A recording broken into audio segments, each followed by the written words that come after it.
My husband resented our arranged marriage. He ran away with his true love, but on the road, they had a car accident that left him paralyzed from the waist down. I chased after him, saved him, and never left his side. I devotedly cared for him for the rest of his life, and together we raised 3 children. I thought we would live out our days in quiet simplicity. Instead, I discovered he had resented me all along. And in his old age, he even brought his beloved to live in our home. If you hadn't meddled back then, Cheyenne would have been the one to save me. You destroyed my chance at true love. I never want to see you again for the rest of my life. Our 3 children all urged me to move into a nursing home to make room for her. Mom, you had Dad's love your whole life. You should be content with that. You still have us. Auntie Chi has no children. She'll be picked on if she goes to a nursing home. Dad doesn't have much time left. Please, just let him have this. I had no choice. I was dumped in a nursing home, all alone and miserable. They were living it up with my pension money, a picture-perfect, happy family. I was so enraged that I suffered a stroke, leaving me paralyzed in bed, unable to escape the flood. I drowned. When I opened my eyes again, I had gone back to the day my husband went chasing after his true love. If not being with his first love was the regret of his lifetime, then I would grant him his wish. Chapter 1. Mom, I want a divorce. Before them, the young husband, Tang Mingxian, was confronting his mother in anger. The suffocating feeling of being submerged by the floodwaters had not yet dissipated. I looked around in confusion, taking in the surroundings that felt both familiar and strange. Then it hit me. I had been reborn. The elder seated at the head of the hall wore a face of fury and rebuked in a low voice. What nonsense! Seeing my long-departed mother-in-law again, my eyes welled up with tears. Abandoned by my family as a child, it was my mother-in-law who found me begging on the street and took me home. In a time when everyone struggled to get enough to eat, she sewed new clothes for me and made sure I had rice with every meal. She taught me to read, sent me to school, and personally mentored me in business. After I married Tang Mingxian, whenever we had an argument, she always took my side. To me, her kindness has been as weighty as a mountain. I parted my lips, about to utter a form of address I hadn't used in years. A sudden roar from Tang Mingxian beside me cut my words short. Mom, I've never once disobeyed you in my life. When you told me to marry that uneducated maid, I agreed, but the truth is, I just don't love her. She understands nothing. She's ignorant and vulgar. We have absolutely nothing in common. Only Cheyenne truly gets me. She loves me, respects me. It's only with her that I've ever felt what real love is like. Dad passed away so early. Can you really bear to watch me waste half my life with someone I don't love? These accusations sent my mother-in-law's emotions into a tailspin, yet she forced herself to suppress everything. Looking at me apologetically, Mingxian is young and thoughtless. Don't take what he says to heart. I let out a bitter laugh. Our 3 children with Tang Mingxian are old enough to run errands. Can he still be considered young? Perhaps in a mother's eyes. Her son never truly grows up. Hearing this, Tang Mingxian's gaze shifted to me, cold and merciless. My mother said she raised you to take care of me, but I have my own 2 hands and a house full of servants. I don't need you. There's something I've wanted to say to you for a long time. I've never liked you. I don't now, and I never will. Lin Wanqing. I've made myself perfectly clear. Do you really have the gall to shamelessly keep clinging to my home? Those familiar words acted like a key, unlocking memories I had sealed away for years. I looked at the calendar in disbelief, my mind reeling. On this very day in my past life, Tang Mingxian came to talk to my mother-in-law about divorce, wanting to give Qi Xiaoyan a proper status. My mother-in-law knew I was a deeply loyal person, understood my lifelong affection for Tang Mingxian, and had witnessed all the care and attention I had devoted to him over the years. In her mind, I was the perfect choice for a daughter-in-law. So of course she wouldn't agree. Having gotten nowhere with his mother, Tang Mingxian had no choice but to confront me directly. At that time, I believed my mother-in-law's words, thinking he was just acting on a momentary impulse. Moreover, my heart couldn't bear to let go of him and our 3 children, so I refused. In a fit of rage, he decided to run away from home with Qi Xiaoyan. Shortly after leaving, they were involved in a car accident. His legs were crushed, leaving him permanently disabled. I let go of our past grievances and stood by him, never abandoning him. Yet, he resented me for not letting him go, blaming me for his disability. He even blamed me for taking it upon myself to save and care for him, accusing me of using my kindness as leverage to force my way into the role of his wife, thereby blocking Qi Xiaoyan's only chance to enter his life. In front of family and friends, he only ever acknowledged Qi Xiaoyan as his first love, yet I, the wife who slaved away serving him my entire life, was to him nothing but a relic of a bygone era, a product of our elders' feudal ignorance, and the eternal villain who destroyed his one true love. Since that's the case, in this life, I choose to let go and step aside for the sake of his love. Before me, Tang Mingxian and my mother-in-law were still arguing. I let out a soft sigh and said to my mother-in-law, "His mind is made up. We should just let him have his way." Chapter 2. Tang Mingxian and I raised 3 children together, yet we didn't officially register our marriage until over a decade later. Now, all it would take is my mother-in-law's approval and tearing up the marriage certificate, and we'd be considered divorced, a process that's both simple and swift. How can you still refuse after all this? Do you even understand what self-respect is? Tang Mingxian was mid-rant when he finally processed what I had said, and his voice cut off abruptly. He shot me a surprised glance, his hostility softening slightly as he changed tack. "It's good that you've come to your senses. As long as you're sensible and obedient, I might still remember your considerable contributions to the Tang family and see that you're provided for." His words were as haughty as ever, just like when we got married all those years ago. He was aloof, proud, and utterly unfeeling. I just thought that was his nature. It wasn't until our child was born that he showed a softer side. Though there was no love between us, we treated each other with respect, much like any ordinary couple. I thought that was fine, too. Even without romantic love, we could have friendship, we could live together like this. Honoring our elders and raising our child, perhaps in a few more years, we'll understand each other better, develop a deeper rapport, and maybe even cultivate something we could call feelings. It wasn't until half a year ago, when Qi Xiaoyan applied for the tutor position, that Tang Mingxian spotted her talent on sight and brought her in specially. Ever since then, his disdain and contempt for me have been rekindled, growing more intense by the day. He despises my lack of education, that I can't read foreign literature with him, and that I'm only good for menial tasks like serving tea or giving him a shoulder rub. I learned French on purpose, just to have something in common with him. French is really difficult. After finally managing to learn French, I quietly read a lot of French literature, hoping to give him a little surprise. But when I walked to his door with my book, I saw him sitting with Qi Xiaoyan, happily discussing a book together. I stopped in my tracks. Qi Xiaoyan whispered something in his ear, which made Tang Mingxian burst into laughter. It was a smile he had never given me, my heart heavy with dejection. I was about to leave when I heard Qi Xiaoyan ask Tang Mingxian in French, "Who is more important to you, me or Lin Wanqing?" Without a moment's hesitation, Tang Mingxian replied, "Of course, you mean more to me. You are my soulmate. Lin Wanqing is merely the product of my mother's old-fashioned, domineering mindset, a forced, arranged marriage." A chill ran through my very soul. We had known each other since childhood, become husband and wife, raised children together, and cared for our elders. All of that combined couldn't hold a candle to Qi Xiaoyan's sudden, miraculous appearance. I knew he didn't like me, but I never thought I was so worthless that he wouldn't even hesitate for a second. Tang Mingxian, unaware I was outside the door, kept droning on, criticizing me for being unromantic, unambitious, rigid, and dull. For the first time, I saw with crystal clarity just how vast the chasm is between being loved and not being loved. I never told Tang Mingxian again that I had learned French for him. To someone who doesn't love me, no effort of mine has any meaning. Chapter 3. I couldn't help but recall all my past efforts that had been in vain. I mastered cuisines from all over just to please him, yet he complained I reeked of cooking oil. I searched high and low for a solution.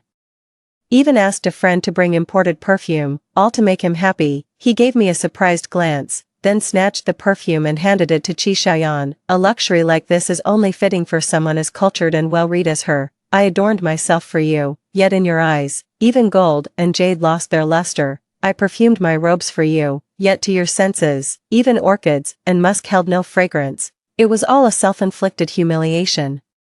Qi Xiaoyan casually folded a paper flower and handed it to him, saying in a rather bookish tone, "The daughter vine rides the long wind, its roots and stems never severed." He lowered his head with a soft, joyful laugh, his heart brimming with happiness. I planted a whole backyard of roses for him. Under the sun, thousands of blossoms bloomed, a breathtakingly beautiful sight, yet he mocked me for being a laughable imitation, a clownish figure that brought him nothing but shame in his eyes. Qi Xiaoyan can do no wrong, Just a few sweet words from her is enough to be considered tasteful and a sign of her love for him, yet, everything I do is wrong, even my breathing draws his scorn. He calls me crude, says I don't belong in the house, and that I should go live in a cowshed. He's prejudiced against me, convinced that Chi Xiaoyan is his perfect lover. Little do they know, there aren't that many soulmates in the world. Those seemingly perfect partners are either settling for less or part of a carefully crafted scheme. Nobody's perfect. The more flawless someone appears, the more likely it's a trap custom made for you. In my past life, during the time they abandoned me in the nursing home, I'd been filled with resentment and fought back, going to great lengths to uncover evidence of Chi Xiaoyan's scams and her schemes to swindle money from people. But the timing was off, even when they saw the evidence. They dismissed it as me slandering Chi Xiaoyan. They even turned what I told them into a joke, recounting it all to Chi Xiaoyan herself. Their lack of caution towards Chi Xiaoyan backfired on me. She became wary of me and started bribing the nursing home staff to mistreat me. I had just fallen asleep at night when the caregiver made noise and startled me awake. During meals, the food would always contain onions and dried shrimp, to which I am allergic. I pleaded with them for help time and again. But they dismissed it as me putting on an act. They grew to resent me more and more, until finally they angrily accused me of picking on someone as kind-hearted as Chi Xiaoyan. After this argument, they started avoiding me and tried their best not to speak with me. In a nursing home, there's a world of difference between the residents who receive visitors and those who don't. Seeing that my own family had cut off contact, the caregivers grew bolder in their abuse. Their tactics shifted from feigned accidents to outright beatings and verbal assaults. I began to starve, and the caregivers would shove me around violently, leaving me bruised and battered from repeated falls. The prolonged malnutrition and constant torment led to a cerebral hemorrhage, leaving me paralyzed in bed, helpless. I couldn't escape the floodwaters and ultimately drowned, in a cruel twist of fate. It was my own husband and child, the very people I loved with all my heart, who indirectly brought about my death. My own flesh and blood became the steel blade that was turned against me. Recalling these memories again, a wave of resentment and bitter injustice washes over me. Then, my mother-in-law's voice shattered the silence, jolting me back to reality. Wanching, don't be rash, you two do have 3 children to think about. After all, if you get divorced, what will happen to the children? Hearing this, Tang Mingxian finally broke into a smile. Don't worry, Mom, the children are sensible, just like me. They all prefer Xiaoyan. Don't believe me? I'll call them in and let them tell you themselves. A moment later, the children came in, but they were accompanied by a beaming Chi Xiaoyan. Seeing this, the mother-in-law flew into a rage. Get out, this is a family matter. You have no business being here. Before the mother-in-law could even begin to shoo her away, the eldest son stepped in front of her, shielding her. Auntie Chi is family, the second son pleaded, sniffling. Grandma, it was our idea to bring Auntie Chi. Please don't make her leave. Okay. The little girl in Chi Xiaoyan's arms pointed a tiny finger at me and said indignantly, I don't want this dumb mom who only does housework. I only want Auntie Chi to be our mom, even though I knew this would be the outcome. But to see with my own eyes the children I raised with such care, now siding with outsiders and humiliating their own mother, my heart was still filled with a bitter, inexpressible ache. I could only look at them with helpless resignation. The children shrank back a step, hurriedly hiding the candy in their palms, afraid I would see. No wonder they all liked Chi Xiaoyan so much. It turns out Chi Xiaoyan indulges all their bad habits. They often complain of toothaches. It's for their own good that I'm strict and don't let them eat candy. Under my strict supervision, they never got a single cavity, but when they grew up, they even wrote little essays blaming me for being too strict. Whether you have good teeth or not is just genetics. My classmate ate candy like it was a meal since childhood and never brushed. And they're perfectly fine, but my mom never bought us any candy. If she caught us not brushing, we'd get a good scolding, or worse. She was a total control freak. It's perfectly normal for a child not to understand an adult's good intentions, but to say such things as a grown-up is simply heartless. With that thought, I pretended not to have seen it and decided I wouldn't bother with them anymore. Chi Xiaoyan shot me a smug glance before gently scolding them. It's not polite to be disrespectful to your elders. If you do it again, Auntie won't like you anymore. The children instantly became well-behaved. Tang Mingxian raised an eyebrow. Mom, you saw it yourself. Lin Wanqing is uncultured. She only knows how to use brute force with the children, and they're all afraid of her. It's not like Xiao Yan, who uses the most scientific methods to educate them. She's much more suited to be the children's mother. The mother-in-law, who had been vehemently opposed, now fell silent. After all, Tang Mingxian was her only son, and there's the special bond between grandparents and grandchildren.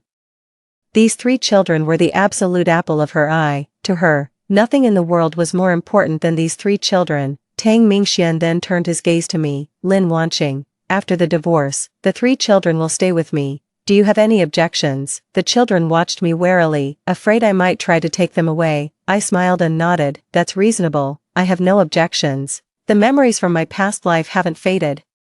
And I never wanted to take care of these 3 children in the first place, since they all want to stay with their father. That conveniently saves me a lot of trouble. Seeing the situation, my mother-in-law had no choice but to nod in reluctant agreement. As the marriage contract was produced, mother-in-law hesitated once more. She looked at Tang Mingxian and spoke with gravity. Your marriage never had much in the way of proof. If this contract is torn up, it's truly over between you.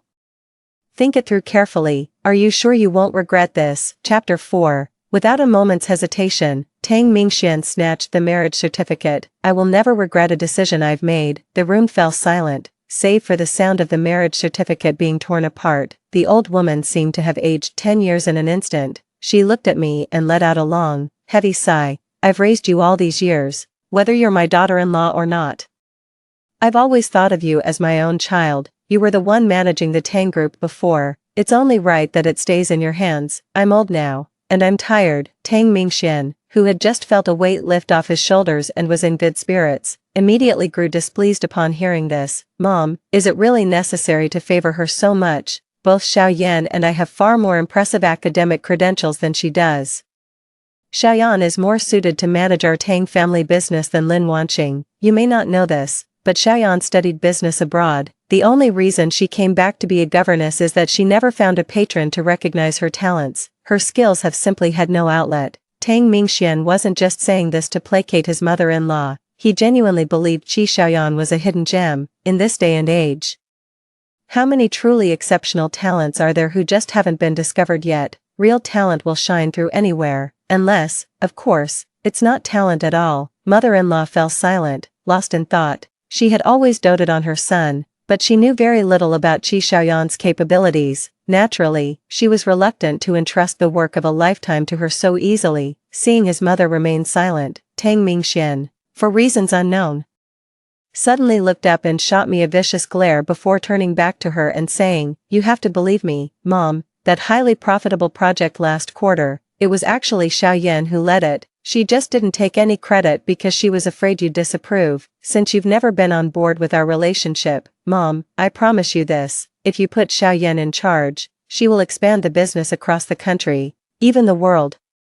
We're going to become the world's greatest entrepreneurs and make your name as the founder live on forever." Her mother-in-law's eyes lit up, clearly intrigued. Really? Tang Mingxian discreetly stepped on my foot under the table, signaling me to keep quiet, then added, "It's true, Mom. Don't you remember, after that project wrapped up, Lin Wanqing didn't go to the celebration dinner, but I brought Xiaoyan along instead. It was precisely because Xiaoyan had contributed that I took her."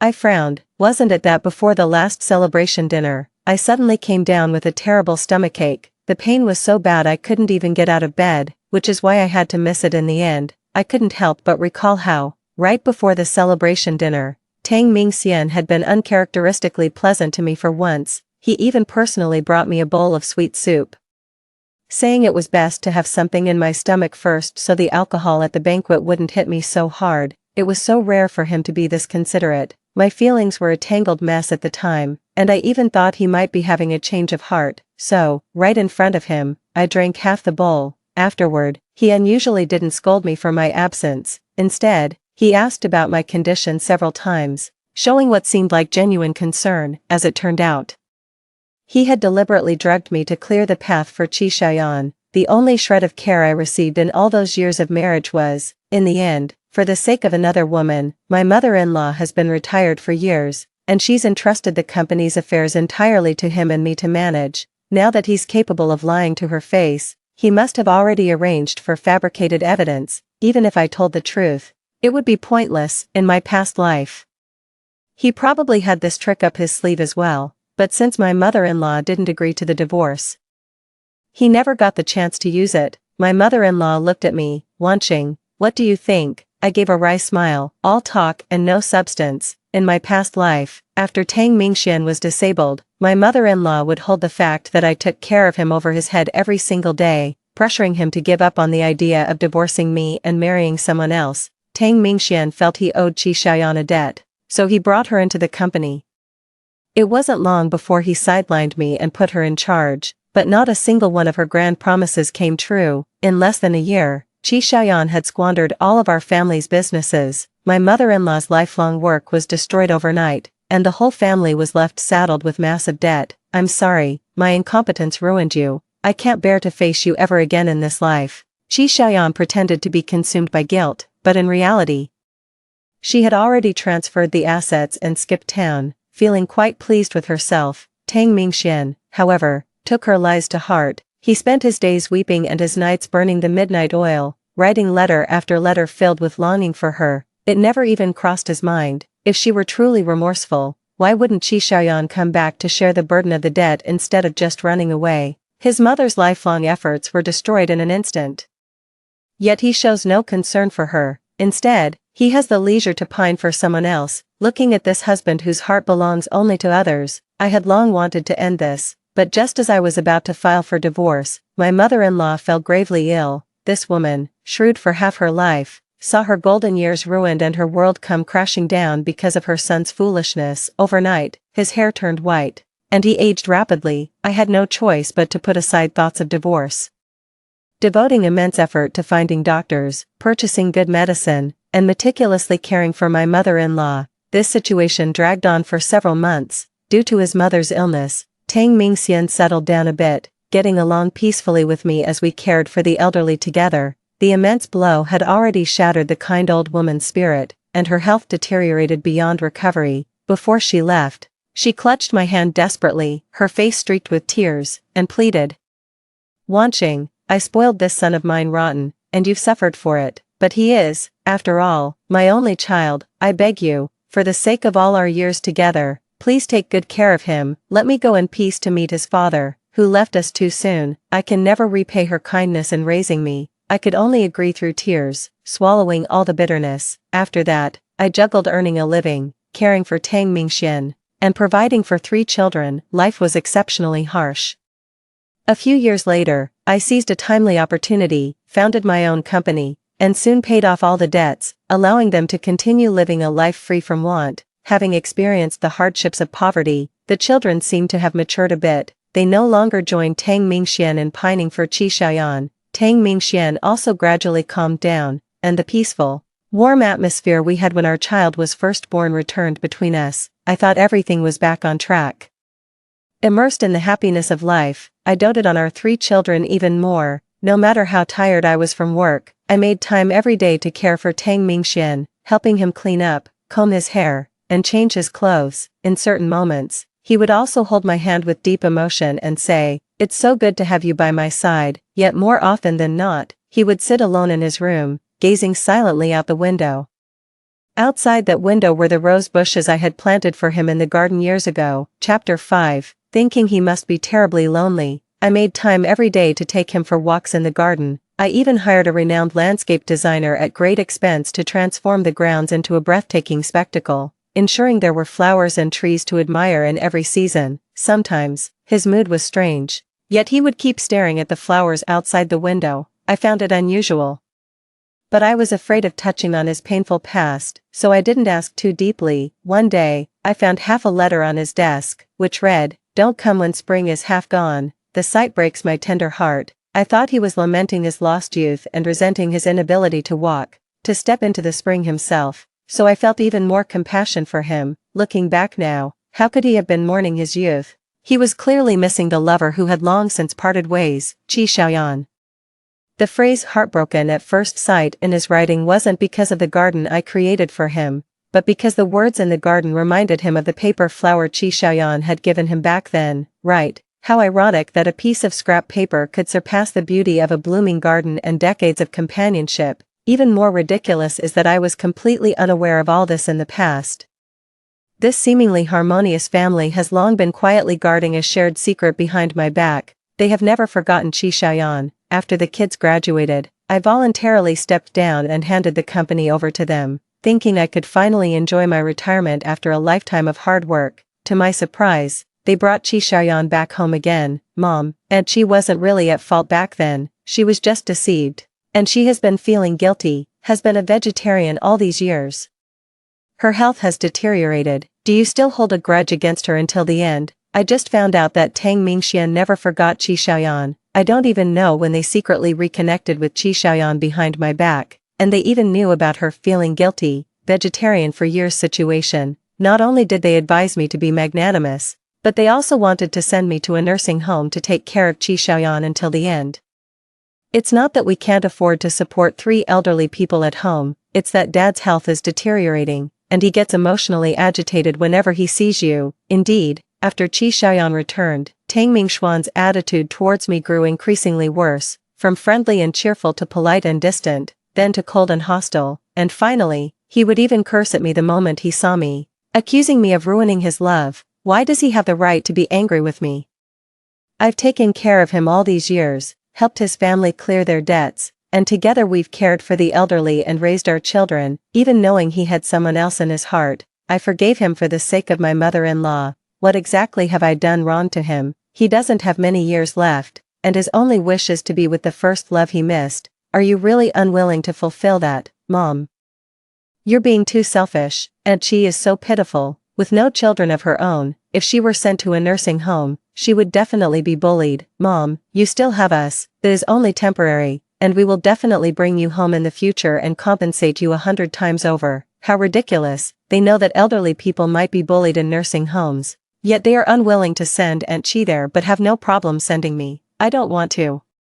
But the financial control of the household has long been handed over to the children. I can't even tell if they're trying to persuade me or just informing me. I looked around the room, my children, my husband, all people I have truly cared for, yet not one of them is on my side. With no other choice, I turned my pleading gaze to Tang Mingxian, but he turned his face away, refusing to look at me. I finally understood my situation. In the end, I was voluntarily sent to a nursing home, naively expecting my 3 children to keep their word and at least visit me from time to time. What I got instead was their happy family. While I met a tragic end in the flood, thinking of this, I nodded to my mother-in-law and said, he makes a valid point. Chi Xiaoyan has a higher education, which makes her a better fit to run the company than someone like me. My response satisfied everyone present. My mother-in-law was happy for a while, then she composed herself, looked at me, and her eyes were filled with guilt. Aunt Lu, prepare the best guest room for Wanqing.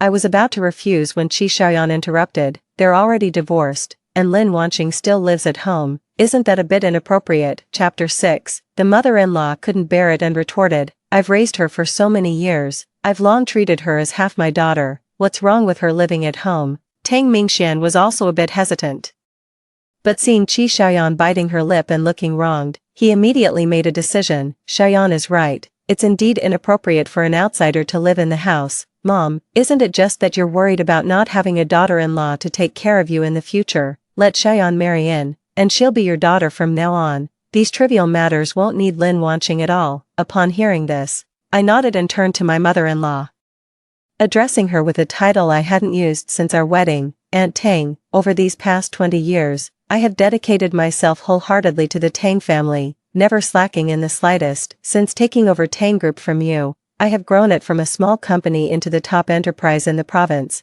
with branches spread across major cities nearby, generating hundreds of millions in revenue for the family. I mention this today not to boast, but to repay the nurturing and guidance you have given me. I bowed deeply to her. Aunt Tang, Wanqing has left. Please take care of yourself and don't worry. My mother-in-law's eyes reddened. She glanced at Tang Mingxian, and finally nodded. It was from this moment on that I truly bid farewell to my past life. Let Tang Mingxian live his life as he chooses. Reborn, my greatest realization is, everyone has their own chosen destiny, and I must learn to respect others' destinies. Forcing my way into someone else's destiny will only end up bearing their karma and dragging my own life into an abyss. Just as I turned to leave, Chi Xiaoyan suddenly called out to me, wait, since you said everything is settled, you shouldn't take anything from the house, including all the gifts they've given you before. She raised an eyebrow, her eyes gleaming with a smug sense of victory. I glanced down at the gold watch on my wrist. The most valuable thing I had. A gift from my mother-in-law who noticed I was being neglected by Tang Mingxian. I began to remove the watch. At this moment, the innocent voices of the children rang out. Aunt Chi, really, what valuable things could she have? Isn't it just that broken watch? That watch is fake. The real one was already swapped out by Dad and given to you. What a country bumpkin. Can't even tell the difference between real and fake. Wearing a counterfeit every day, it's so embarrassing. The children's contemptuous laughter was particularly clear, and Tang Mingxuan's face changed instantly as he quickly defended himself. The kids are just talking in their sleep. Don't take it seriously. Qi Xiaoyan, however, pretended to be hot and rolled up her sleeves, deliberately showing off the watch on her wrist, and hypocritically lectured the children. You've got it wrong. The one I'm wearing is the fake one. Her watch gleamed with a golden luster, as pristine as the day it was new. Mine, on the other hand, had long since lost its gold plating, the edges now faded to a dull white. Tang Mingxian awkwardly turned his head away, too embarrassed to meet my gaze. My mother-in-law slammed her hand on the table in anger, demanding of Tang Mingxian, "Is that true?" Tang Mingxian lowered his head, unable to utter a single word. In front of his mother-in-law, he knew what he did was unreasonable, but with real or fake watches, a test would reveal the truth. And he had no way to refute it. This default attitude only serves to confirm that the children's words were true. The mother-in-law said with deep regret, "You really don't know what's good for you. Back then, Wanqing was still your wife, yet you never gave her a single gift, and even the gift I gave to comfort her, you took it to give to someone else." Tang Mingxian muttered softly, "Anyway, the watch was meant for your daughter-in-law, and in my heart, I only recognize Xiaoyan as my wife. So what's wrong with giving it to her?" Your mother-in-law was so angry she was gasping for breath. "Do you even know that you were still husband and wife at that time? Don't you understand the most basic marital duties? How did I end up raising you like this?" Seeing his mother-in-law truly angry, Tang Mingxian lowered his head and stopped arguing, but his expression still showed his discontent. I gave a bitter smile. Actually, I wasn't unable to tell the difference between real and fake. I just thought it was an ordinary watch your mother-in-law had bought on a whim, so I cherished it dearly. To my surprise, my mother-in-law had given me the real watch, which Tang Mingxian had swapped with Qi Xiaoyan. He favored Qi Xiaoyan to such an extent, I removed all my accessories, the fake watch, the silver ring, and the pen my mother-in-law had given me when I took over the company. "Now, can I leave?" I looked at Qi Xiaoyan. She still raised an eyebrow, her tone sharp. "When you first came to the Tang family, you were all alone, and you should leave the same way. If it weren't for the kindness of the Mingxian family, giving you food and a job, you would have starved on the streets long ago. How could you afford such nice clothes?" The children watched gleefully, completely oblivious to how harsh Qi Xiaoyan's words were. The mother-in-law couldn't help but scold. "She left everything else, just a few pieces of clothing, and you still want her to take them off? That's going too far." Even Tang Mingxian, who had always been critical of me, hesitated and spoke up. Going out like this would be too undignified. Wouldn't it be better not to? Our family isn't short of the money for a set of clothes, considering how hard she's worked all these years. Let's just let it go." Qi Xiaoyan felt suddenly and looked at Tang Mingxian with resentment. "You still have her in your heart. It seems all those things you said about loving only me were lies." "I'm sorry, Mingxian, but I have a mental and I can't accept that there are two people in your heart. Come find me again when you've completely forgotten about her." Without looking back, she walked out. Tang Mingxian immediately panicked and ordered the servants to follow Qi Xiaoyan's instructions. While he hurried after her, Qi Xiaoyan is not an impulsive person. I know she did this to completely drive me away and eliminate any future trouble. Only by humiliating me and forcing me to leave will I have no face to return to the Tang family in the future, and Tang Mingxian will be unable to maintain any lingering connections with me. Tang Mingxian couldn't see it. Someone who genuinely cares for you wouldn't use your feelings to blackmail you. If someone starts manipulating you emotionally right after getting together, they'll only become more excessive once they've gained their advantage. But his entire focus was on Qi Xiaoyan, and he couldn't think of these things at all. The sun was blazing outside, and I glanced at the clock in the living room. It was exactly 14:40. Qi Xiaoyan would never know that her outburst had coincided exactly with the time they had run away together in their previous life. Who knows if Tang Mingxian will have an accident this time, just like in their previous life. If he becomes disabled, will Qi Xiaoyan, as he imagines, take care of him for the rest of his life and treat these three children kindly? Before I could think further, several servants had already approached me, their tone filled with difficulty. "Miss Lin, we also need to make a living. Please don't make things difficult for us." My mother-in-law wanted to speak up for me, but I shook my head. "He's right. I owe you, and I'll settle it all today." I started unbuttoning my shirt, and everyone else turned away, unable to bear witness to this embarrassing scene. After tidying up, a maid who had once been under my favor couldn't bear to see me in such a state and secretly handed me a coarse shirt, barely enough to cover my body. Taking the cue, another maid quickly fetched one of her own skirts and whispered, "Miss Lin, take care." I smiled at her and memorized their names. Ajia, thank you. As soon as I stepped out of the Tang family's gate, the gossip and mocking remarks from the neighbors came pouring in. "Used to be so high and mighty, and now you've been kicked out, haven't you? How foolish, holding on to such a good home without appreciating it, always picking fights with others." I wasn't disturbed by these words and continued walking forward with my head held high. They don't understand, the me from before, living under the heavy weight of gratitude. Even breathing felt oppressive. Only by shedding everything can one truly be reborn. Just as Tang Mingxian stepped out of the alley in pursuit of Qi Xiaoyan, a loud crash suddenly echoed. Chapter 7. I stopped, sighed softly, and turned away without looking back. How can this person not watch where they're going? They're just charging around. Oh my god, both legs are crushed. How will they ever live like this? Isn't this Tang Mingxian? The only son of Madame Tang, he's been pampered all his life. And now he's facing lifelong disability. How can he possibly accept this? The murmurs from the crowd grew louder, and Tang Mingxian began to regain consciousness from the excruciating pain. He looked around in confusion, his expression filled with bewilderment. The buildings were old and low, no longer resembling the future where skyscrapers would dominate. How strange, the streetscape looks like it's from decades ago. At this thought, Tang Mingxian's body jolted. And he suddenly realized something. Quickly looking at his own hand, the skin is tight and muscles are strong, clearly that of a young person. No matter how well I take care of myself in old age, I can't achieve this state. It was only then that he realized he seemed to have been reborn and returned to his youth. He still has his prime years and the chance to change his fate and be with Xiaoyan. A searing pain shot through his leg. He had been reborn at the moment of the car accident. It was a bit late, but not too late, and Lin Wanqing hadn't come to save him yet. He still had a chance to make up for the regrets of his past life. He recalled his previous life. In his previous life, after his car accident, Lin Wanqing saved him. Although it was Lin Wanqing who saved him, it was Qi Xiaoyan who stayed by his side during his darkest times, encouraging and supporting him. He became increasingly aware of his true feelings. Love and indifference cannot be forced.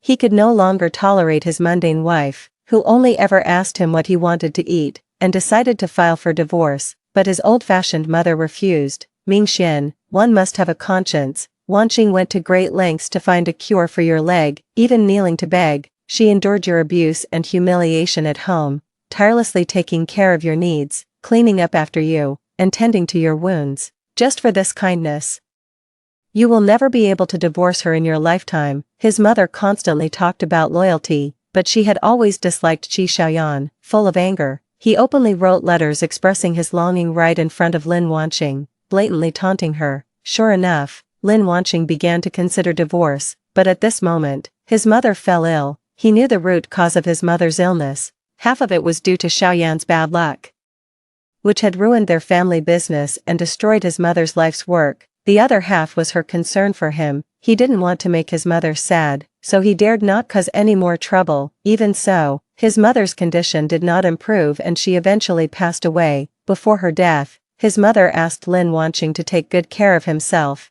Because of her mother's dying wish and her own recent compliance, Lin Wanqing continued to live with him. Later, Lin Wanqing achieved success in her career, paid off her family's debts, and provided a good life for herself and her 3 children. Lin Wanqing treated him very well, taking care of him in every way. He almost accepted this life, though he occasionally felt melancholy, as the person by his side was not the one in his heart. A chasm always existed between them, just as he finally came to accept this life.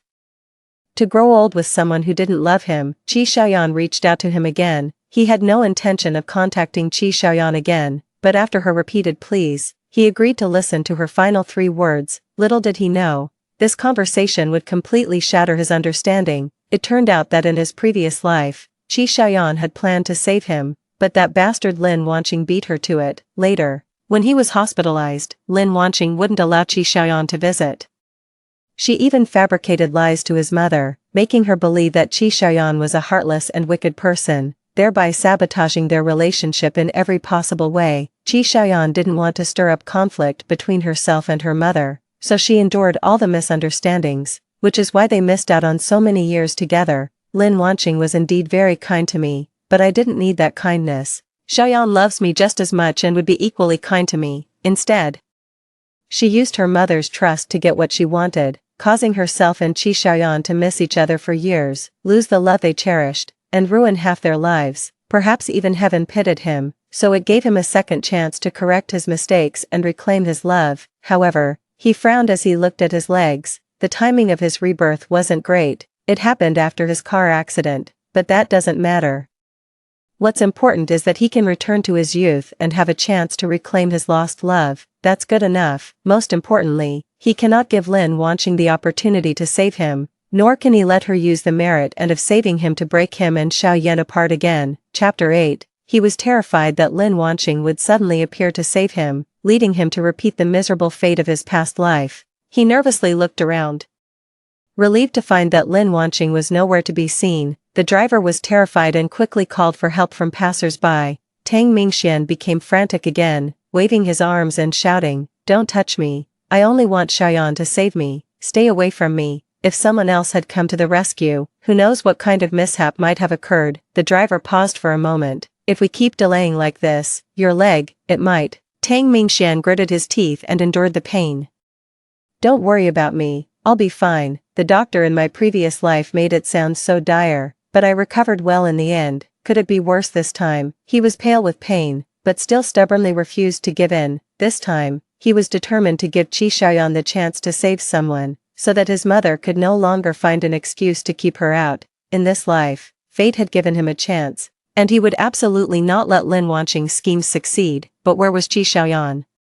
Shouldn't she be by his side? Qi Xiaoyan failed to show up as time went by. Tang Mingxuan's condition worsened, with blood spilling all over the ground, staining it red. If this drags on, Tang Mingxian won't just be crippled, he might lose his life. The driver was on the verge of tears, fearing that Tang Mingxian might meet with a mishap, which would increase his own culpability. Lady Tang was known for her benevolence, and many had been recipients of her kindness.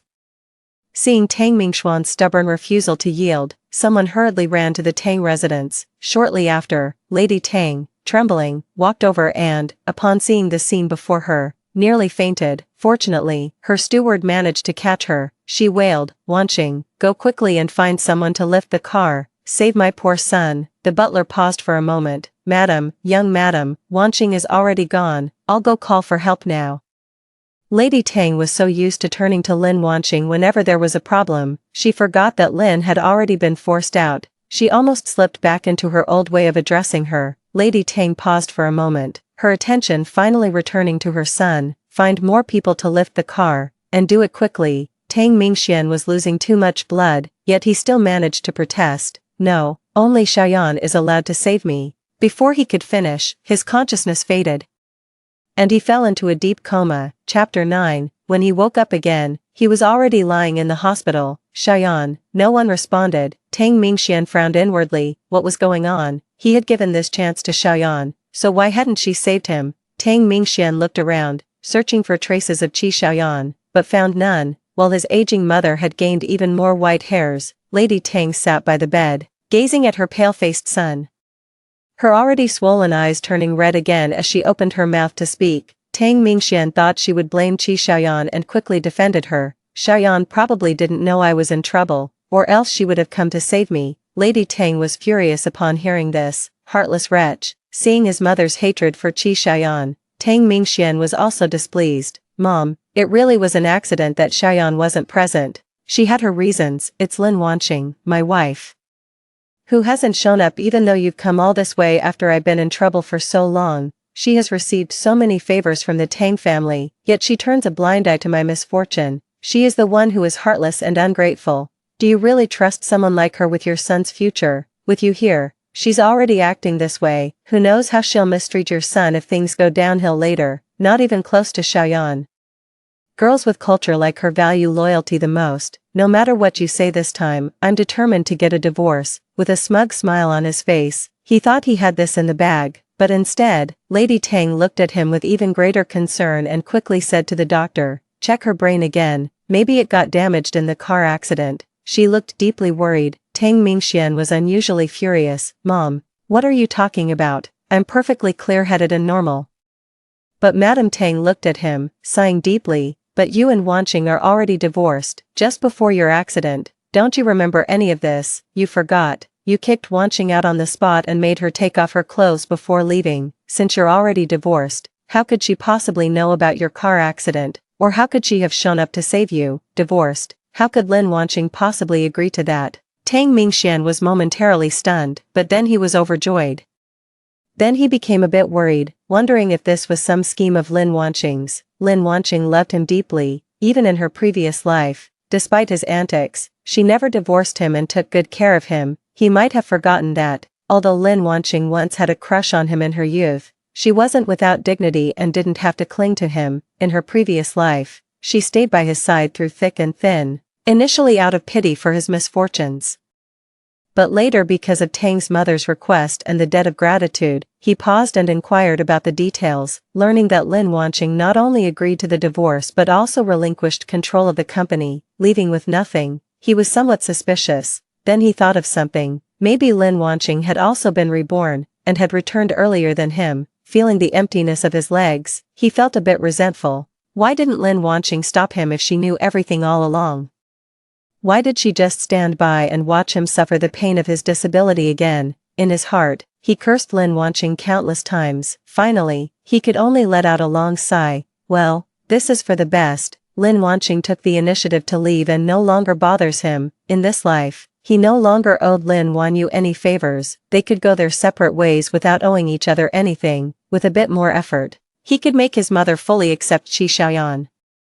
Too bad Qi Xiaoyan must have been too angry and ran off. If she had saved him at the time, he would have had an excuse to convince his mother. Chapter 10. During the treatment, Qi Xiaoyan finally returned. She was crying profusely, clutching Tang Mingxuan's hand and choking out, "I'm sorry, Mingxian, it's all my fault. If I hadn't run off in anger, you wouldn't have been hurt. It's all my fault. Why wasn't it me who got hit by the car and died?" She beat her chest and looked utterly devastated.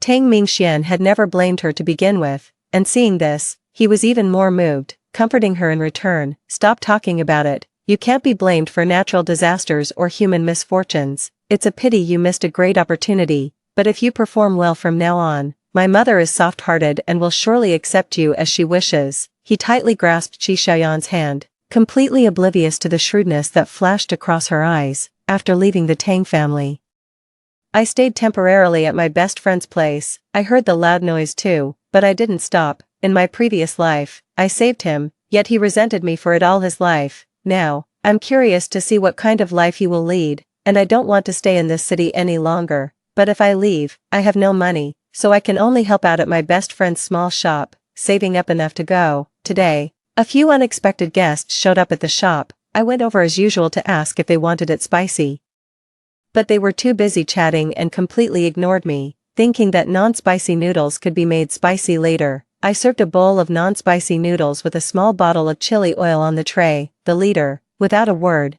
directly poured the hot noodles onto me and shouted, "I like it spicy, and you didn't add any for me. What do you mean by that?" Seeing this, my best friend immediately came over to apologize, offering to make another bowl as compensation.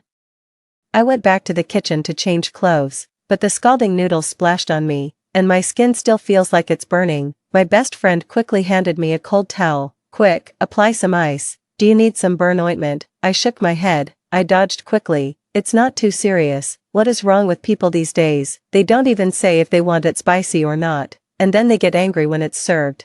My best friend complained indignantly. I shook my head worriedly.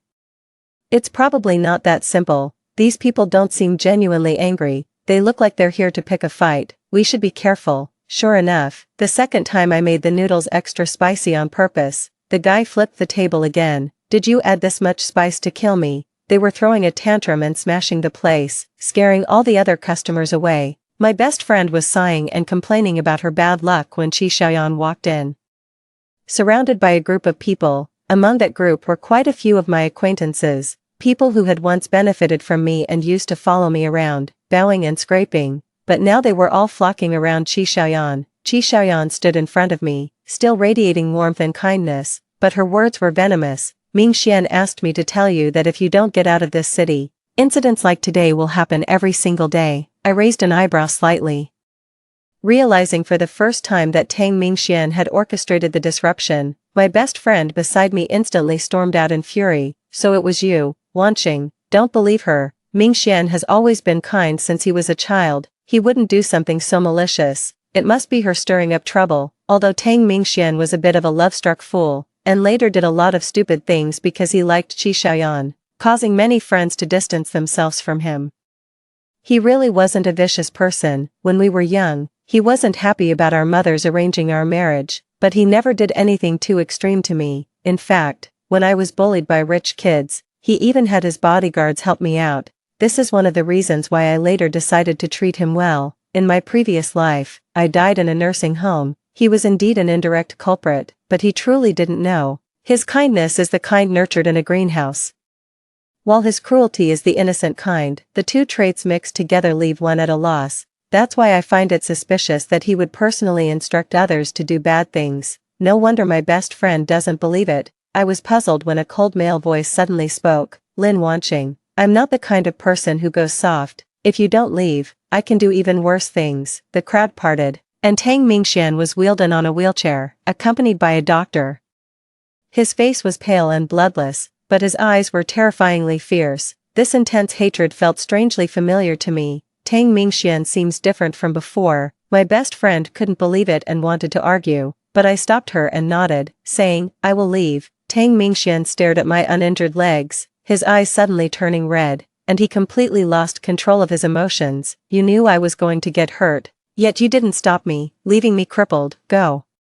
What gives you the right to walk away? Someone, break her legs too, so she ends up just like me. Several bodyguards immediately stepped forward and pinned my arms down. One heavy blow after another landed on my legs, the excruciating pain spreading throughout my body, and soon my forehead was covered in cold sweat. I looked up at Tang Mingxian, and his eyes were filled with the satisfaction of revenge. Watching his deranged appearance and listening to his words, a thought suddenly crossed my mind. He, like me, had been reborn. Chapter 11. Once, Tang Mingxian, despite his flaws, was kind-hearted and always used his sharp tongue without truly hurting anyone. But even the kindest person, if they can never stand up again and live in hatred every day, their psyche will become completely twisted. As my leg was broken, I couldn't help but let out a scream of agony. Tang Mingxuan's laughter grew increasingly wild. This person is truly insane. Laughing. Suddenly a dripping sound came. Yellow liquid dripped from the chair, accompanied by a foul odor. Having taken care of him for decades, I understand that he lost control of his body due to partial paralysis and urinated. In his previous life, he also had an accident, but I took good care of him and did my best not to embarrass him. So in this new life, he still couldn't accept being in such a state. Tang Mingxuan's laughter abruptly stopped, and the entire room fell silent instantly. Many frowned, pinched their noses, and sneered. Even Qi Xiaoyan raised an eyebrow, showing some disdain. In my previous life, I always crouched on the ground, carefully wiping for him. He couldn't see my kindness, nor could he see Qi Xiaoyan's pretense. Tang Mingxian let out a desperate scream. Qi Xiaoyan hurried over to comfort him, but it was just verbal reassurance. Judging by his awkward demeanor, it was clear he had never taken care of Tang Mingxian, such a flawed person. Yet in Tang Mingxuan's eyes, he was a good man. I laughed, watched their retreating figures, and spat. Tang Mingxian made a fool of himself and had no desire to punish me anymore. Everyone left, and my best friend wiped away her tears while defending me. Brother Mingxian was always so good before. What happened today? I propped myself up from the ground, and as soon as I moved, my legs hurt so much I was sweating. It's likely that both legs are broken. People do change. He's no longer the Tang Mingxian from before. The longer he basks in his current pride, the more painful his fall from grace will be. No matter how much I say, he won't believe me. Only by seeing it with his own eyes and experiencing it personally will he wake up. My bestie exclaimed, ouch, and said, I was just talking to you. You really need to get to the hospital quickly. It's just a fracture. With proper care, it will heal, but I don't want to stay any longer. Tang Mingxian is now a madman. Staying here is too dangerous. You never know what he might do. I borrowed some money from a friend, and I'll leave immediately after being discharged from the hospital. Everyone knows I was Tang Mingxuan's ex-husband, and during that time, news about Tang Mingxian frequently reached my ears. They finally got married. And it was the kind where they immediately went to the Civil Affairs Bureau to register. Back then, Tang Mingxian was adamant about not actually getting a marriage certificate, so we ended up signing a marriage contract instead. Later, we got the certificate because I bought a house, and Tang Mingxian was afraid my house would end up benefiting someone else, so he agreed to marry me. I shook my head and stopped thinking about it. Not just messages, but some even showed me their wedding photos. In the photo, Tang Mingxian wasn't as cold as he was with me, even in a wheelchair. His face was filled with a rich smile. Is this what it looks like to marry the one you love? Maybe. Who knows how long he'll enjoy this good life. On the day he got married, I left the hometown where I had spent half my life, riding in a villager's car through muddy roads. Chapter 12. Life outside was tough, but by working with my own hands, I quickly adapted and found my footing. A year later, I had saved some money and started my own business by setting up a stall. The injury on my leg had long since healed. Looking at the completely different environment from my previous life, and seeing the numbers in my passbook grow day by day, I felt more and more at ease. My life had truly taken a completely new path. One day, the shopkeeper told me there was a call for me. This era wasn't as convenient as later, when everyone had a mobile phone and making calls was easy. I put down my work and walked over. I thought it was a call from a friend. I borrowed quite a bit of money from her when I left, and we never lost touch. She's the only one who could reach me, but I never expected to hear the fragile voice of a young girl, choked with tears. Mommy, please come back, Grandma is gone, and Aunt Chi even hit Daddy. That was the voice of my younger daughter. My heart skipped a beat. When I left, Aunt Tang was still in good health. How could she be gone in just a year? Before I could say anything, my daughter burst into loud sobs. My older son took over the phone and filled me in on what had happened over the past year. When Qi Xiaoyan entered the room, she was initially well-behaved, just as usual. Although Aunt Tang didn't give her a warm reception, she couldn't resist Tang Mingxuan's daily persistence and coaxing. Plus Qi Xiaoyan had indeed put on a convincing act for a while. Gradually, Aunt Tang let her guard down and allowed her to join the company.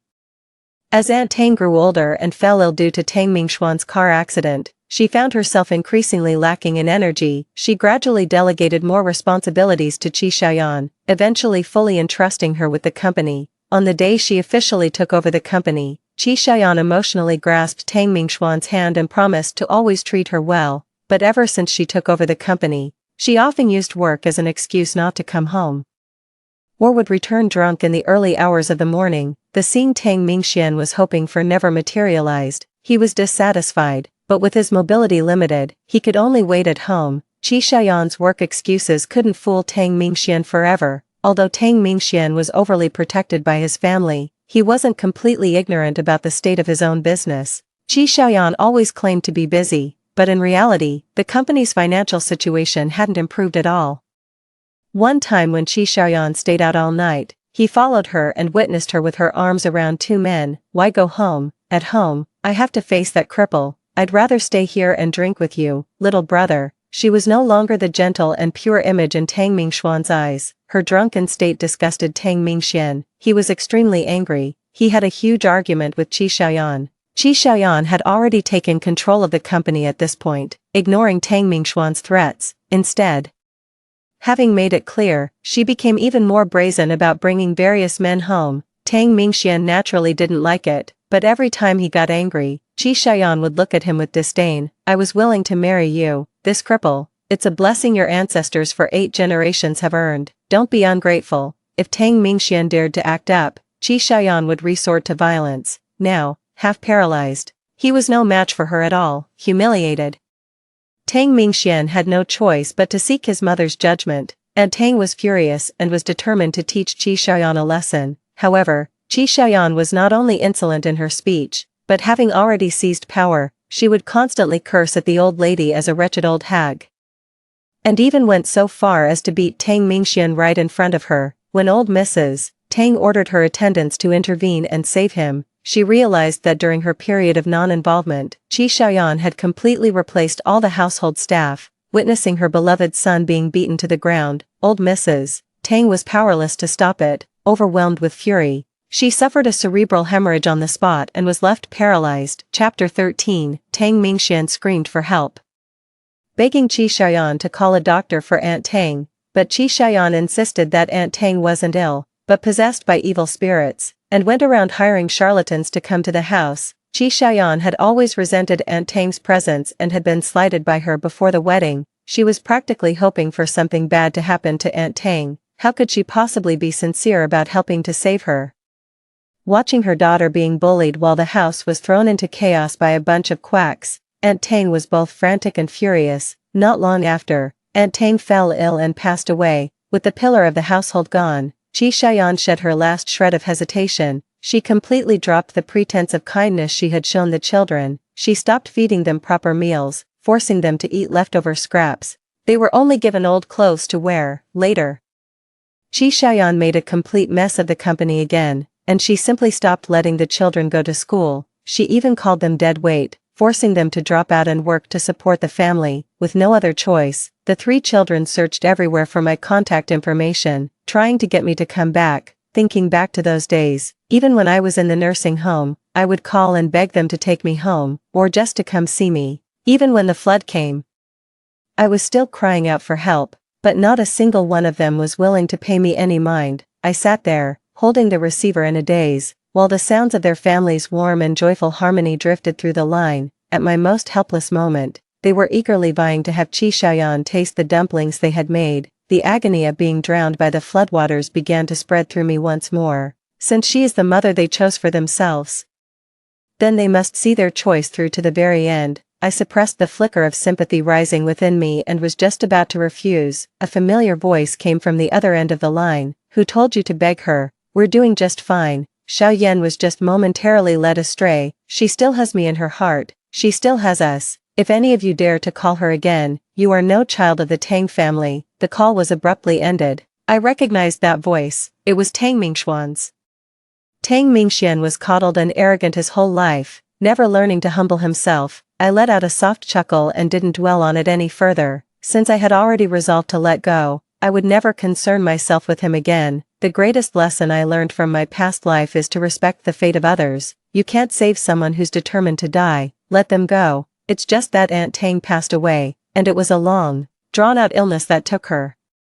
Even though I've told myself countless times to let go, I can't help but feel a pang of sorrow when I think of that kind old woman. In the dead of night, I secretly burned some joss paper for her. My abilities are limited. They wouldn't believe me anyway. If I stayed there, I'd probably be the first to die. In prosperity, one should benefit the world. In adversity, one should cultivate personal integrity. For now, I can only manage to protect myself. In the following years, my career flourished, and I began to establish my own company. Having steered the Tang family business for years, and armed with the experience and foresight from my past life, the company developed at a remarkable pace from the moment it was founded. As my career took off, my personal issues also began to resolve themselves. During a business collaboration, I met my partner's cousin. He was a somewhat quiet young man, tall and slender, with strong, handsome features. We soon started dating, later got married, and had a daughter. Chapter 14, After getting married, I gained a formidable partner, and the company's growth accelerated even further.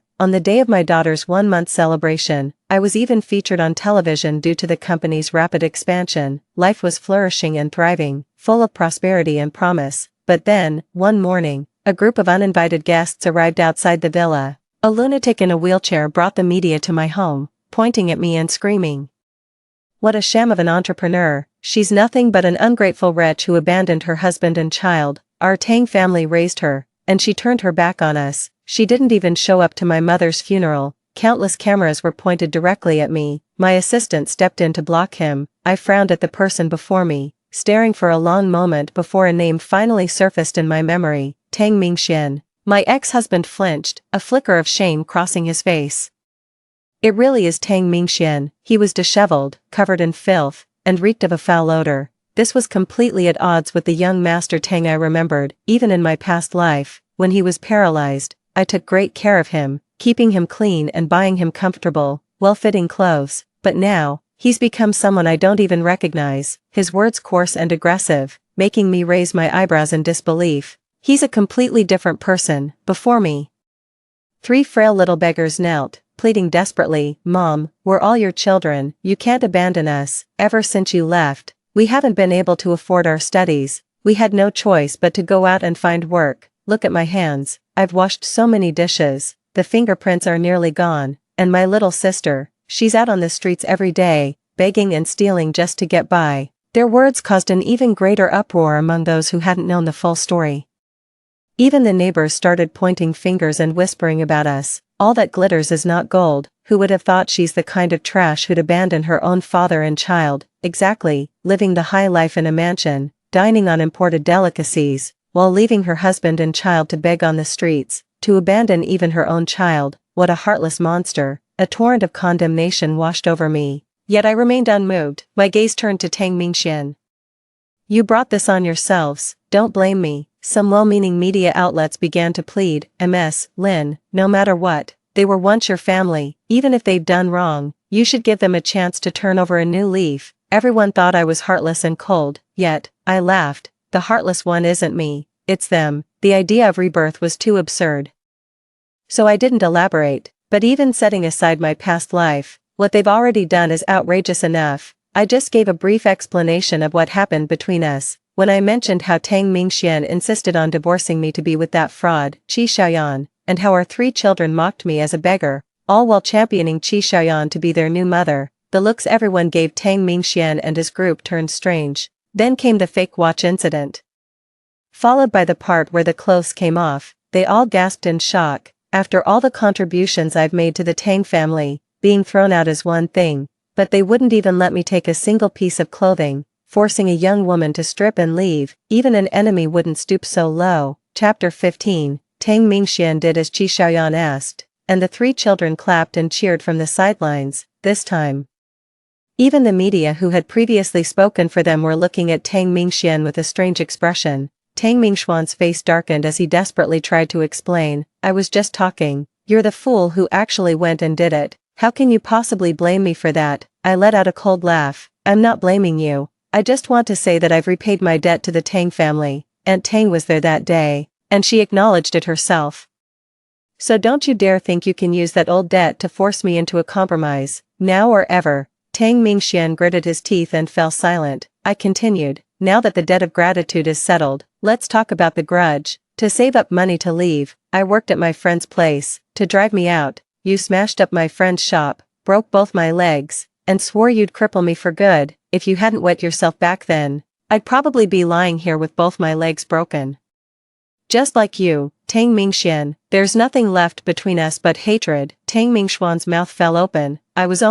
He just resents me for not saving him, even though I was reborn. But he couldn't bring himself to say these words. I understood, yet a cold laugh escaped me. If I save him, he blames me. If I don't save him, he blames me too. It's impossible to reason with him. Tang Mingxian was filled with grief and indignation. The 3 children still wanted to stay, kneeling and begging me.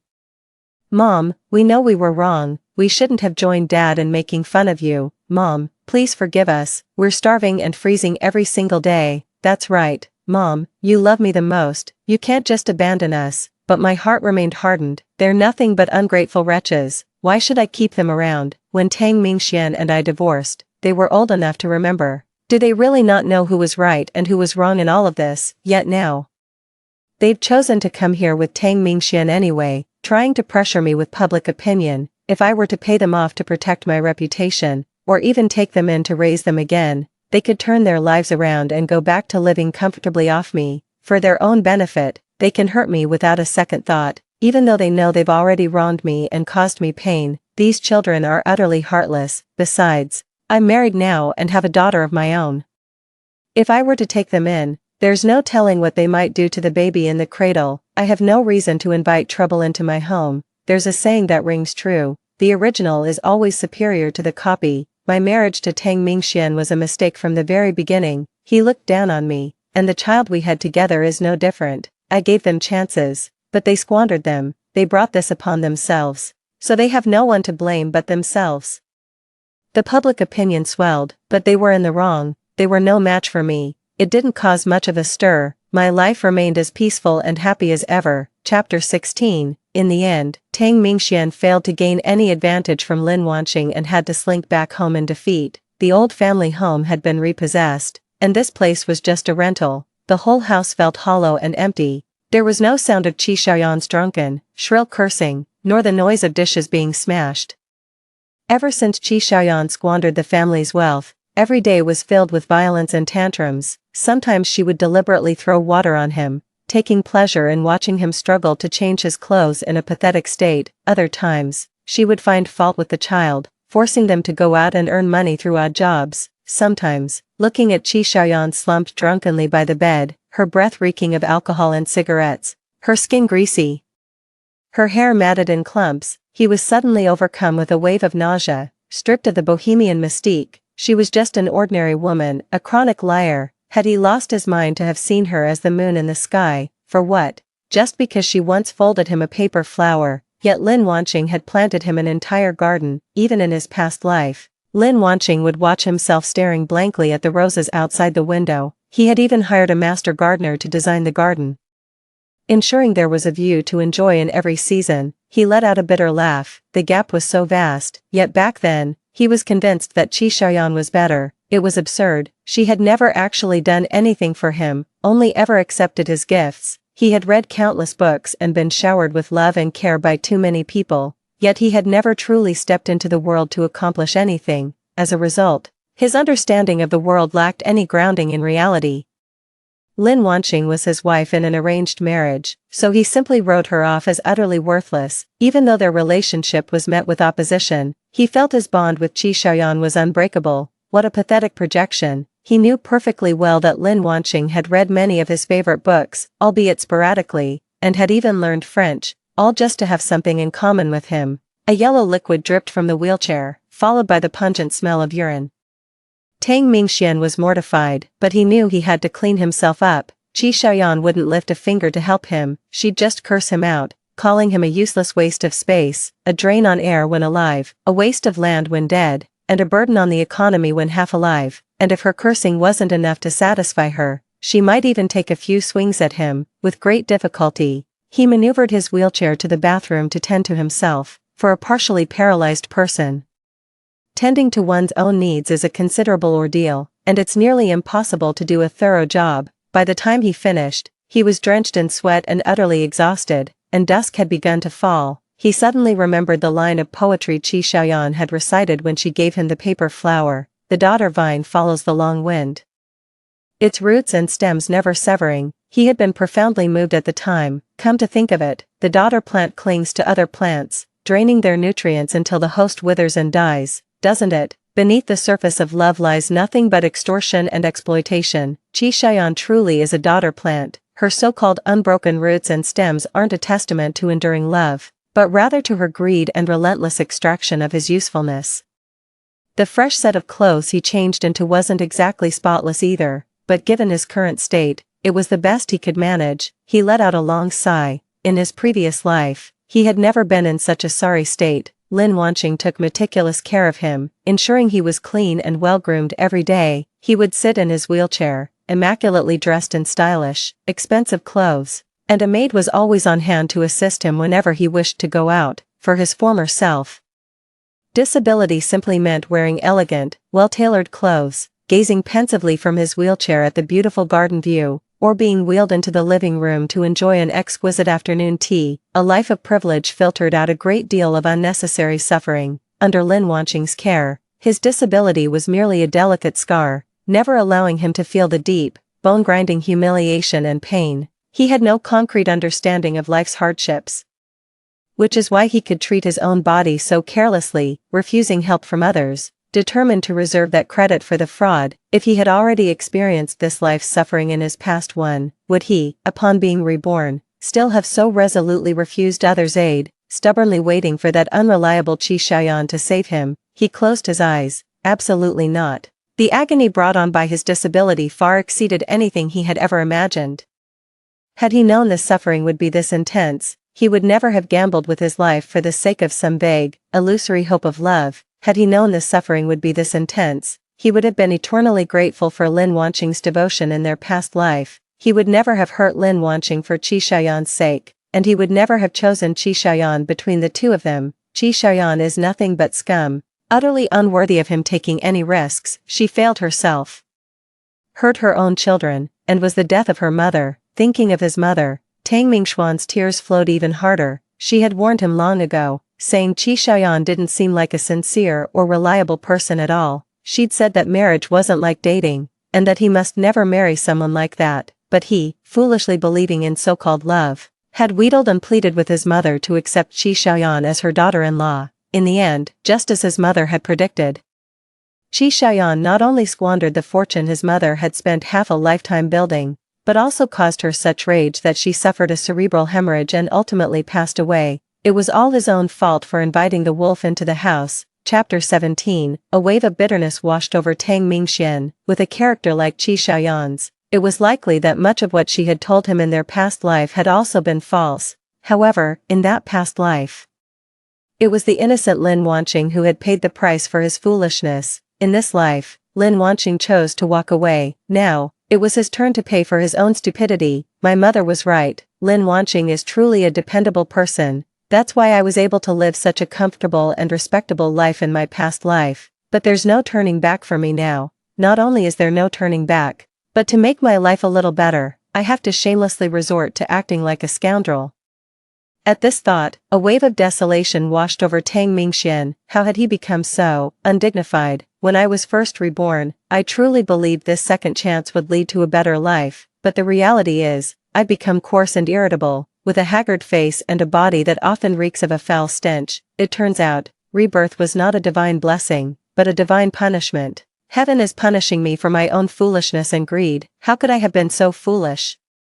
After all these years with Lin Wanqing, I still fell for Qi Ziya's flimsy, transparent lies, and how utterly greedy I was. I already had Lin Wanqing's companionship and devotion, yet I clung to the youthful fantasy of passion. I chose to hurt her, to cast her aside after she had given me half her life. The truth is, Lin Wanqing did nothing wrong, except for not warning me about the accident. She did nothing, and I alone had to swallow the bitter, absurd consequences of the path I chose. It's clear that if Lin Wanqing hadn't looked out for me in my past life, I would have met the same fate. Lin Wanqing protected her, shielding her from the suffering of disability, deception, and bankruptcy. Yet, out of my own foolishness and greed, I dealt her such a heavy blow when she was at her most vulnerable. So, given the situation she's in now, she really has no right to complain. This was always my fate. It should have been this way in my past life. I just didn't know how to appreciate my blessings, so Lin Wanqing wasn't willing to wait any longer. I brought this on myself. If there's any benefit to being reborn, it's that I knew Qi Xiaoyan would be deceived and would be the one to bankrupt the Tang family business. Although Qi Xiaoyan didn't listen to me and, just like in the past life, acted foolishly, ruining the Tang family, at least I was mentally prepared and had the foresight to hide away some jewelry in advance. Qi Xiaoyan can't be relied on. I'll have to stash this bit of money away myself, so the children will have something to fall back on in the future. But the truth is, my child and I should have had a bright future ahead of us, a life where we didn't need to be so cautious and penny-pinching. He let out a bitter laugh, mustered his last bit of strength to wash his hands, and headed to the kitchen to make dinner. I can even cook now, something I never imagined possible in either of my lifetimes. If Qi Xiaoyan came home in the evening and found no food, she would still throw things and hit people. Surprisingly, as night fell, Qi Xiaoyan still hadn't returned. Seeing the three children's hungry faces, Tang Mingxuan's heart softened. He scooped out some of the food, gave it to the children, and said in a low voice, "Here, have something to eat first." The children, however, did not take it. If Qi Xiaoyan came back and found they hadn't waited for her to eat together, she'd still fly into a rage and hit them. Chapter 18. Tang Mingxian felt another pang of heartache. These three children had been the absolute apple of his and his mother's eyes since birth. Given everything they wanted, when had they learned to be so cautious and watchful of others' moods? This thought inevitably brought his mother back to mind. If she were still here, if he had followed her arrangements and stayed with Lin Wanqing as he had in his past life, these children would never have ended up in such a wretched state. Even though he had complained to his mother about Lin Wanqing's harshness with the children, he knew in his heart that despite her strictness, she was deeply devoted to them. When the eldest was born, he was frail, Lin Wanqing sought out doctors and remedies far and wide, and arranged a proper nutritional diet for the child, gradually nursing him back to health. The second child was overly energetic and restless, a trait that became a real issue once he started school. Lin Wanqing read numerous books on education and patiently guided him through tasks, eventually helping him correct this behavior. And then there was the third child. Tang Mingxian looked at his three children, his heart heavy with the realization of how much his own foolishness had shattered their futures. He used the rice paddle to smooth out the rice in the pot, then gave the vegetables a few quick stirs to hide any signs of having been taken from. Forcing a smile, he said to the children, "It's all right, Dad has fixed it, she won't notice." Truth be told, he hadn't given them much. The family was so poor now that they couldn't afford to make much food for a single meal. If he took too much, it would definitely be noticed, and he didn't dare. Watching the children wolf down their food, Tang Mingxian could no longer hold back his tears, which fell straight into the rice cooker. Tang Mingxian ended up waiting until the dead of night, watching the child nod off from exhaustion. Tang Mingxian couldn't stifle his own yawns. Tang Mingxian glanced at his watch. It was already 11 o'clock. A sudden sense of unease washed over him. Lately, Qi Xiaoyan has indeed been drinking out a lot.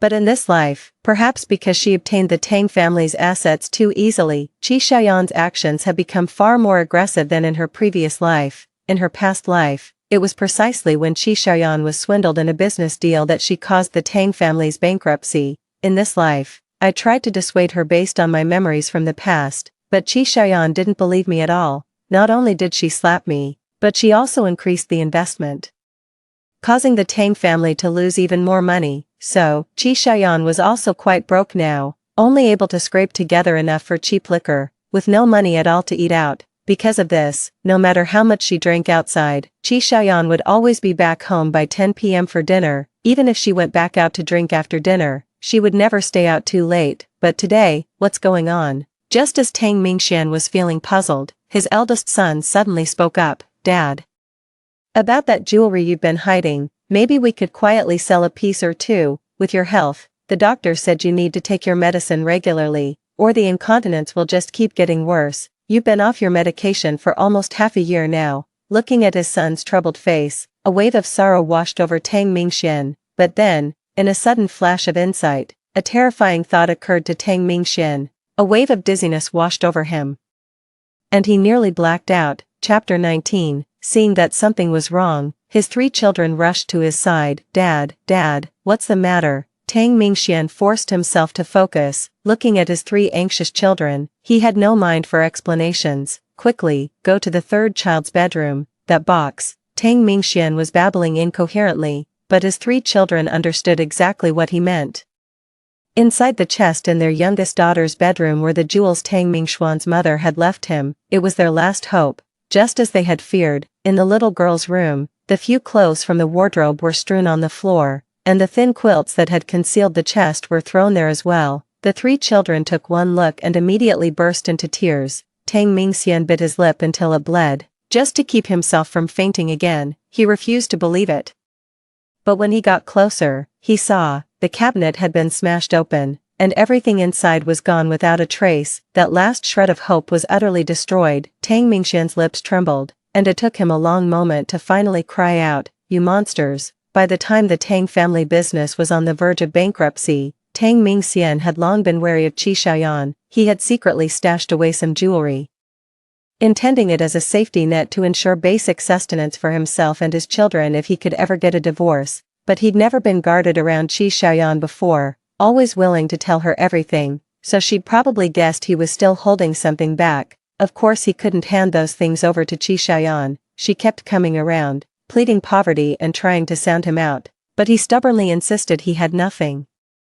He figured his youngest daughter's room was the smallest, and Qi Xiaoyan couldn't be bothered to go in there, so he hid the box in his daughter's wardrobe, covering it with the family's quilts and her few pieces of clothing. A few days ago, Qi Xiaoyan started pressuring him to go cause trouble for Lin Wanqing, hoping to squeeze some money out of her. He couldn't bear to appear so pathetic in front of his ex, especially since Lin Wanqing, like him, was a reincarnator.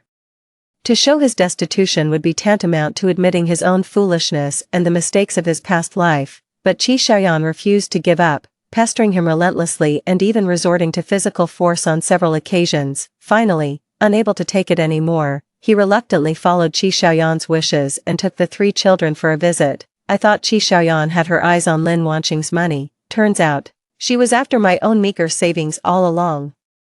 Asking me to get money from Lin Wanqing was just a ruse. Her real plan was to send me and the kids away so she could steal my jewelry. No doubt about it, Qi Xiaoyan has probably run off with my jewels by now. Just like in her past life, she ran away using shame as her excuse. Tang Mingxian fell to the ground and began to wail uncontrollably. It's over. Everything is completely finished. Chapter 20. My ex-husband's arrival didn't affect my mood in the slightest. They're far too weak right now to pose any threat to me. I returned home, and my heart swelled with joy as I looked at my daughter's fair, delicate face. After changing my clothes and washing my hands thoroughly, I went to hold my daughter. My precious Chinshu, did you miss mommy? My husband gave a helpless smile. You've been gone for less than a day. Why would she miss you? The room was filled with a warm, cozy atmosphere. My life continued on in this comfortable rhythm. But I never could have imagined that one day I would run into someone completely unexpected, Qi Xiaoyan, at a business dinner. While I was clinking glasses and chatting with partners, an older CEO approached me. He started discussing our company's newly launched project and expressed interest in a potential collaboration. Brother Liao's company is a leader in the industry, so I was naturally thrilled to receive his invitation. However, the young lady by his side looked somewhat familiar. I couldn't help but steal a few more glances. She noticed my odd behavior and asked, "Is everything alright, President Lin? If you're also interested in, I could introduce you to a few, or perhaps you could try this one." I was startled and immediately waved my hands in refusal. Are you kidding? I'm not exactly a master of time management. Don't do this to me. Please don't misunderstand. I just thought this person looked somewhat familiar, but I can't quite place them. The moment I finished speaking, the other person looked up and met my gaze. In their eyes was a flash of unconcealed malice and resentment.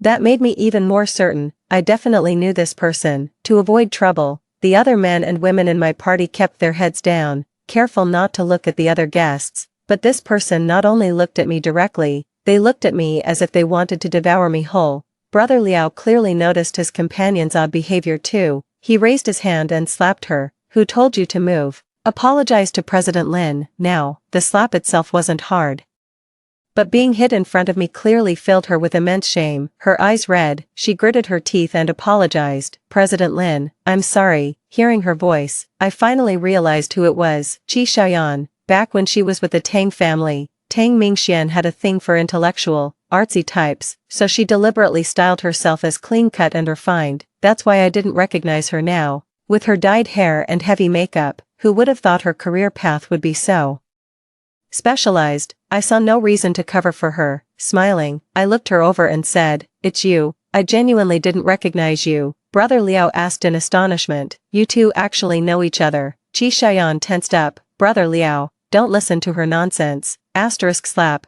Asterisk. Qi Xiaoyan received another heavy blow. Brother Liao scolded her sharply. Do you understand the rules? Who gave you the right to interrupt? How dare you call President Lin a liar? Watch it, or I'll have someone tear your mouth off. Well, now her face is symmetrical on both sides. Qi Xiaoyan, having just been slapped twice right in front of me, was so furious she lost her composure. She blurted out, "Lin Wanqing, what's so great about you? Back in the day, weren't you just like me, lining up at the Tang family's door waiting for someone to take care of you? You just got a bit luckier than I did, that's all. That's the only reason you built this career. If I had that kind of luck, I could do it too." Although Brother Liao's company was a leader in the industry, he was absolutely not the type to make enemies for no good reason. Brother Liao frowned and shot Qi Xiaoyan a sharp look. President Lin, my sincerest apologies for today. I'll take you out for a meal later and make sure this is properly addressed. Qi Xiaoyan shivered involuntarily under the weight of Brother Liao's accusatory glare. I smiled to show I didn't mind.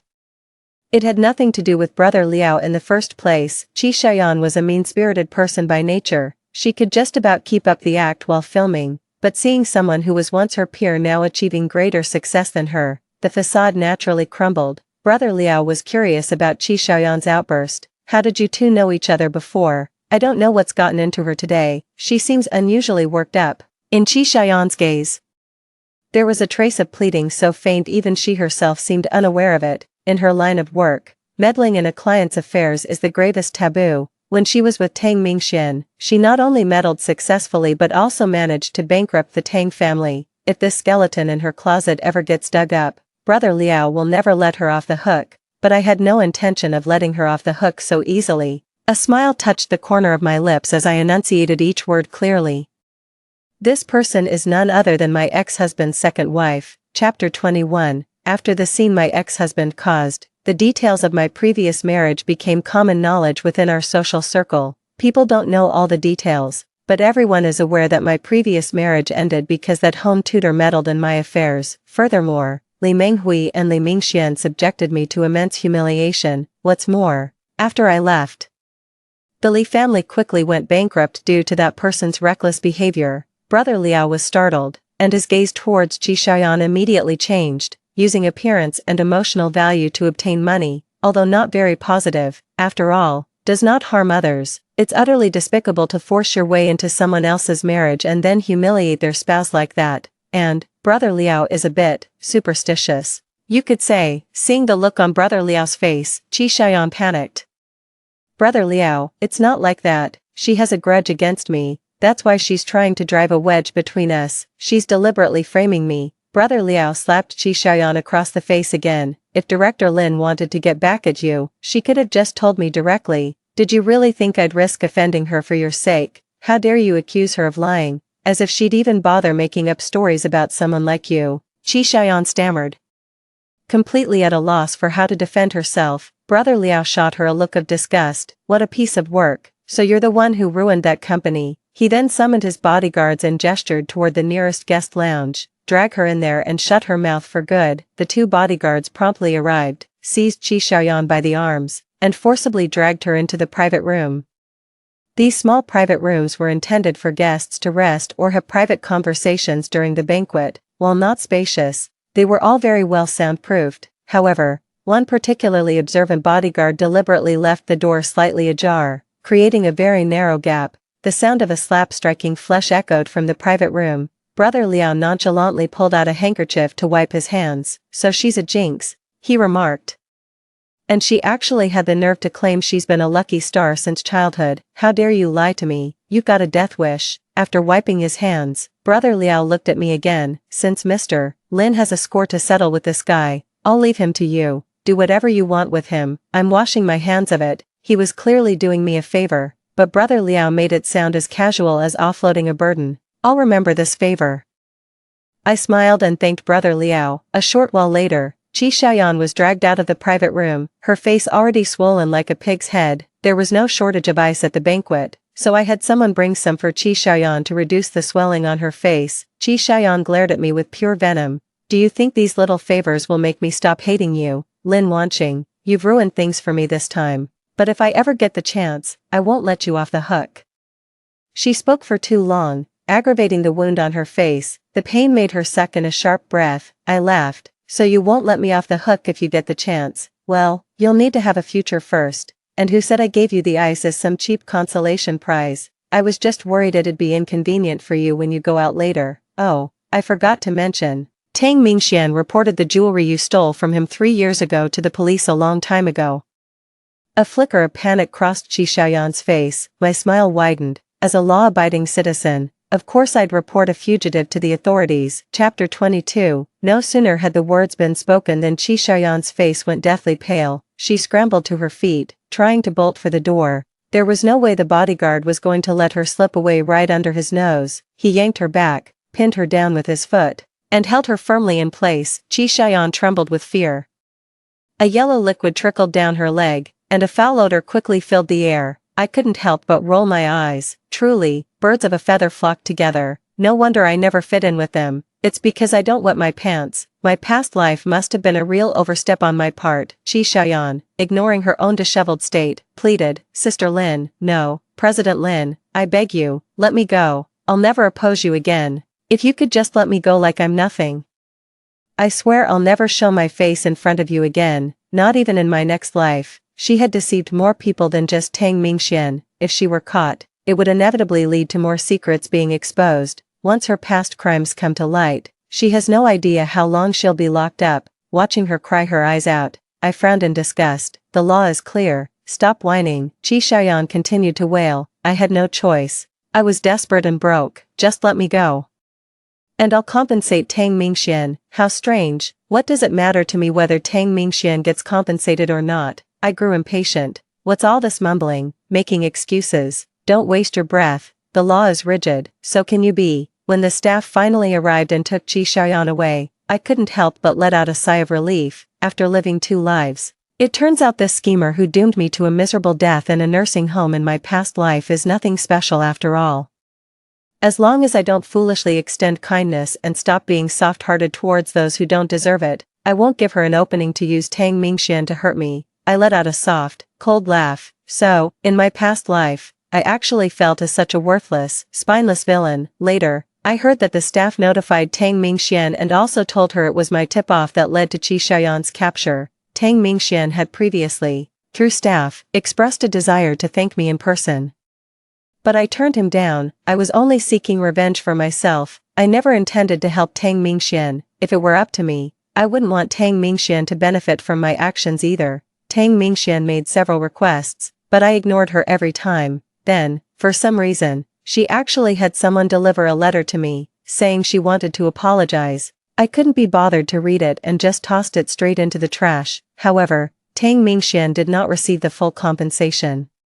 In my past life, I had gathered evidence of Qi Xiaoyan's crimes and knew she had scammed more people than just Tang Mingxian over the years. In this life, I certainly can't let the efforts of my past life go to waste. Through targeted action, I quickly uncovered additional evidence of Qi Xiaoyan's crimes. Many people had already filed reports. Now that Qi Xiaoyan has been apprehended, the money and luxury goods in her possession will be auctioned off to compensate the victims. In the end, Tang Mingxian received only a very small portion of the compensation, but none of that has anything to do with me anymore. In this lifetime, without me for them to leech off, one ended up behind bars and the other in destitute misery. They both returned to the places they belong, their fates set right. As for me, I'll just keep on enjoying my new life. Chapter 23. Life went very smoothly for us in the days that followed. As time went on, I came to realize that beneath my husband's gentle words was a man of great resolve, and he had a real knack for raising children. Working together, we raised our child to be both bright and well-mannered. Our daughter grew day by day. Under our careful guidance, she was introduced to the family business at a young age. My husband often remarked that her capable, efficient manner when handling affairs was just like mine. Over time, I didn't mind taking advantage of the little one, often asking my daughter to run errands for us. To our delight, she handled them quite well, so even after our second daughter was born, our eldest remained our favorite child. As my daughter grew older, I began to feel the worries common to a mother raising a girl. As my daughter grew up, she too began to fall in love. I wonder if all kids that age are the same. They ignore the perfectly suitable partners they've known since childhood, only to chase after complete strangers from humble backgrounds who happen to be extra attentive to them. It couldn't help but remind me of what happened with my ex-husband and Qi Xiaoyan. Making a foolish mistake in matters of the heart is a recipe for a lifetime of regret. It's an unpleasant thought, but as a mother, I have no choice but to consider it seriously and take precautions. But when it comes to matters of the heart, I don't dare to be too heavy-handed. I'm afraid if I push too hard, it might trigger a rebellious streak and make her double down on her foolishness. It was only then that I understood why Aunt Tang was so determined to have me as her daughter-in-law back then. Even in the face of Tang Mingxuan's fierce opposition, she still tried to bring us together. How could parents not plan carefully for their children's future? But the level of vigilance I have to maintain is far greater than what Aunt Tang had to deal with back in the day. Tang Mingxian was spoiled rotten.